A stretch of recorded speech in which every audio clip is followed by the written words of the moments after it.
If you're new to this channel, you may consider subscribing and hit the bell icon so that you continue to receive the updates. Please share it with all others who might benefit. Let's get started. In this tutorial, we're talking about the optimizers. To begin with, we talked about the gradient descent, the classic optimizer used in neural networks. In case you've not watched the previous tutorial, don't worry, we'll still do a quick recap of the key takeaways from that tutorial, and we'll also be looking at why gradient descent might not be the best optimizer in a lot of cases. So we saw this equation in gradient descent where we say the parameters of a model, like the weights and biases at a given time t plus 1, depend on the earlier parameters or the previous timestamp parameters minus eta, which is the learning rate times the gradient. So this is the update rule for parameters in classic gradient descent. We achieve the new values of these parameters using the old values with an adjustment which is called the step size. So this eta multiplied by the gradient is called the step size. This adjustment helps us get the updated value of theta, which is a model parameter. Now, why do we have a negative sign here? Let's quickly recap that as well. So imagine this is a loss function, and we of course want to minimize the loss by adjusting the parameters. And this negative sign is used because we always have to move opposite to the gradient. So if we measure it with respect to the positive x-axis, the gradient points in the direction of the steepest ascent, whereas we have to move opposite. We want to descend to be able to achieve the objective, which is the minimum loss. Same goes here. The gradient points in the direction of the steepest ascent, but our objective is to achieve the minimum loss. So we'll move in the opposite direction. That's why we use a negative sign here. Now, there are certain drawbacks with gradient descent. First of all, a loss function might not be so simple all the time.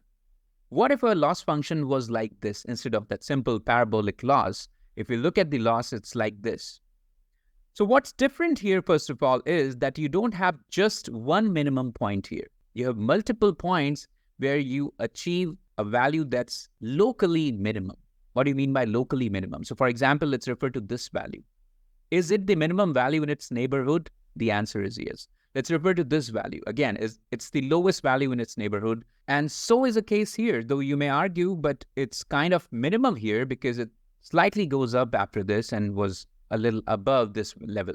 So this again is a local minimum value. We also have another value which seems to be the lowest value here.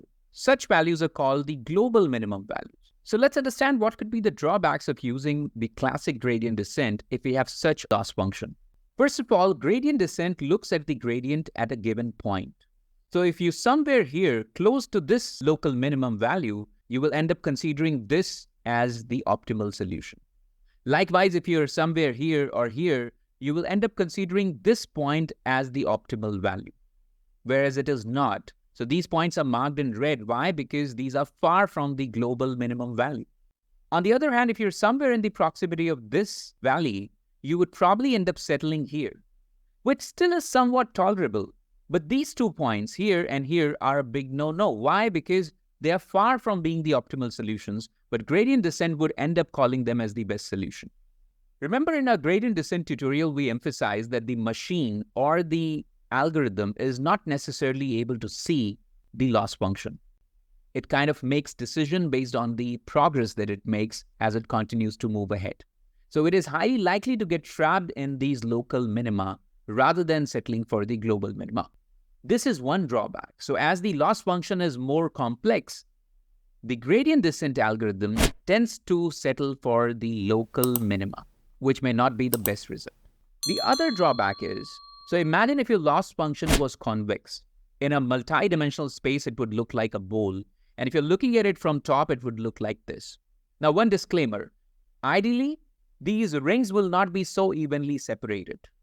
But we want to indicate that if we started here as a point, and this is where the loss is minimum, the gradient descent progresses like this. You can see it's kind of moving in a zigzag fashion.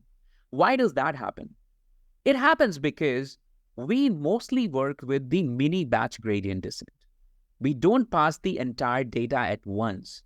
Instead, we divide our data into mini batches and pass it. Dividing the data into batches causes some randomness.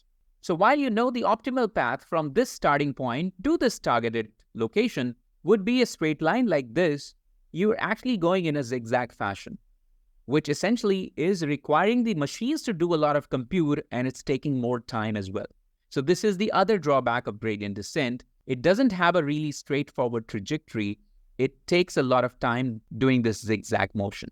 And the third point, it is observed that particularly in somewhat flat regions where you do not have a lot of slope or steep decline, the gradient update happens at a much slower pace. You could be trying to train the neural network over several epochs, several runs of the entire data, and it may make minuscule progress. So to sum it up, these are the three main drawbacks with gradient descent. Number one, it often gets trapped into the local minima. Second is, it doesn't really come to the point straight away. It does a lot of zigzag due to the randomness of the patches that we are studying.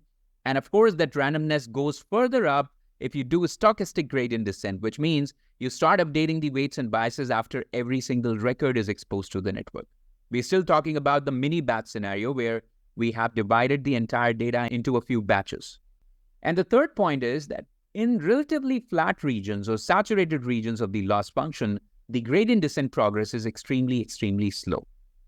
So let's now talk about the idea of momentum. And before I go there, just want to give you an analogy. So a gradient descent is like this baby panda who has not been necessarily trained how to fight, but has seen a few Jackie Chan movies and it's trying to pretend like it's a trained fighter, but it has not gone through a formal training.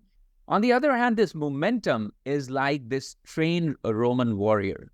And what's mainly different between these two? The practice is what makes all the difference. Of course, the warrior would have sweat a lot in practice, and that's why the warrior does better in the battles. With that said, let's move on to momentum. So when we talk about gradient descent with momentum, it introduces a new term called velocity. Now, this velocity has to do with the history or the practice, the way the gradients were updated in the past. So we are saying velocity at the time t plus 1 depends on the velocity at the time t. It's multiplied by a factor, which is the momentum term, plus the gradient. So if you see, it has the gradient, but it also accumulates some amount of history. For example, when you're watching this video, probably you've already tried reading about momentum. Probably you've already seen a couple of other videos. So you do bring some amount of learning from the past, and that could be 40% of what you saw, or 30% of what you saw, maybe 90% of what you saw, you already know it. But you're trying to be better at it, and that's why you're watching this video. So there is some amount of history that you're carrying forward based on the past, plus you're learning something new at the current point. Now, the update equation for the parameters has a change here. Instead of just putting the gradient here, which is what we were doing in case of gradient descent, we put the velocity here. So the weight update would depend on the history as well as the current gradient. Imagine if this history term was 0, if this Vt was 0, then this would become your classic gradient descent or vanilla gradient descent as we call it. Because this term going to 0, it means you will be writing theta at time t plus 1 is equal to theta at time t minus eta times the gradient. It's the same vanilla gradient descent. But if the history is there, you can imagine it'll make bigger changes. So how does it look like? Let's just try to understand in terms of visual ways. And I'm trying to just give you some intuition, because what we see is generally what stays with us for longer compared to looking at these mathematical equations. So imagine if you were at this point and if you have applied gradient descent with momentum, what will happen is you'll not take the next step just based on the gradient, but you'll also have an additional term called history. And that'll make you take bigger steps, something like this. Then again, you will apply the history plus the gradient at the current point, and you'll take another step, and you'll take another step. So if you see, because of the momentum, you took bigger steps, and you ended up settling for a relatively better minimum value compared to the value that we earlier were at. Let's take another example. Let's say we go for the best case, we take an even bigger leap. And this can be achieved depending on the gradient and the learning rate. From here, we again take another leap, another leap, another leap, and finally we settle for the best possible result. So it is quite possible that a vanilla gradient descent would have just taken forever to cross this region. But because of momentum, because of the good start that we had here, we are able to settle for the optimal result in this case. Now that's the advantage of momentum. It ensures faster convergence, and could also be helpful in overcoming this problem related to the local minima trap. But does it also have some drawbacks? And I think you must have got an idea what could be the drawback. The drawback associated with momentum is that you may not necessarily settle for the optimal value very easily. You may do a lot of movement. And how does it look like? So it looks like this. If you see, compared to the classic gradient descent, we seem to be taking bigger steps. But we seem to be going a little ahead of the target and turning backwards and again going ahead of the target and turning backwards and again, and finally we settle for the best result. So there's a lot of additional effort. Let's call the Roman soldier and ask why this happened. The response is it gets carried away. That's what is happening when you're doing momentum-based gradient descent. Having said that, it actually leads to very good results in a lot of cases. So it's not something which is obsolete or something that people don't use, and that's why it's important for you to know this. But what do we do about this getting carried away? Could we control this a little better? So to solve this, we come to the next approach, which is known as the Nesterov accelerated gradient approach. It has 3 steps. Step 1 is the look ahead step, where we do a temporary update in the parameters. To understand it visually, it's like this, that let's say you are at a certain point. You first make an update as per the history, which could be like this. So you did not take a jump like the way you do in case of momentum, where you add the history plus the current gradient. Nesterov accelerated gradient says that first move as per the history, and then step 2 is now calculate the gradient at this new point. So if you see the difference, in case of momentum, we were looking at this point, we were adding the history up to this point and also the gradient at this point, and accordingly we're making an update. But in case of Nesterov accelerated gradient, we're saying we'll first update the history, then we will look at the gradient at this point. So the modification in the earlier equation is that you're not looking at the gradient at theta t, you're looking at the gradient where you have temporarily updated the parameters. So now we take the next step, and then maybe we settle for the optimal result. When we settle for the optimal result, the step 3 would be to update the model parameters, because eventually you're doing this to update the weights and biases. This theta is a general representation of weights and biases. So we were able to converge in this case as well, but we did that by taking controlled steps. Let's try to look at the best possible case. Let's say we just updated the history and we now take a bigger leap as per the gradient, and then we take another leap, and then finally we converge to the optimal result. So you might be wondering, what's the advantage of doing this 2-step process, that we temporarily calculate the model parameters and then at that point look at the gradient? What exactly does it lead to? Is it really helping us in some way? In order to understand this, let's do a side-by-side comparison between the momentum and Nesterov accelerated gradient. So on the left here, we have the momentum, and on the right, we have Nesterov accelerated gradient, or NAG as we are calling in short. If you do a comparison, you realize that NAG needs relatively less U-turns. It settles for the optimal value in lesser steps, whereas momentum takes a lot of U-turns. And let's compare it for the best case. Again, you can see that momentum took a lot of additional steps to be able to settle for the best result, whereas NAG was relatively better. Now, this is just a visual representation to make it more intuitive for you, so that you're able to follow and you don't just get stuck with the boring equations. I hope it's more relatable for you this way. And now let's put together the mini batch gradient descent versus momentum versus NAG. So we saw in case of mini batch gradient descent, it takes smaller steps.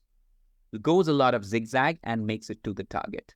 Momentum, on the other hand, takes bigger steps because it's accumulating the history and doing the updates, but it overdoes it at times, and because of that, it takes a lot of U-turns.